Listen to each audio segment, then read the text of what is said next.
ระเถระทั้ง3รูปจะได้เจิมเพ่งเจิมตียอดชัดยอดจอฟ้านะครับและจะได้คล้อง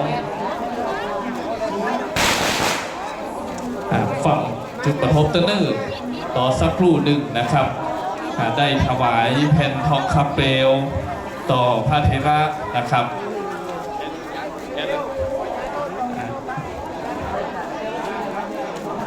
เดี๋ยวเราสกัดเอายาหม่องไว้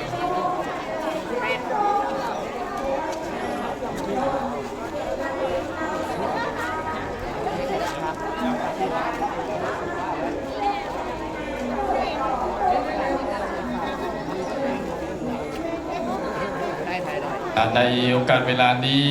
พระเถระทั้ง3รูปได้ปิดแผ่นทองคำเปลวนะครับเปิดที่จะได้ปิดจ่อฟ้าที่จะได้ประดิษฐานบนปางเอกของอุโบสถวัดไหลแก้วเฮาจะได้ปิดทองคำเปลวจะได้กองพวงมาลัยนะครับ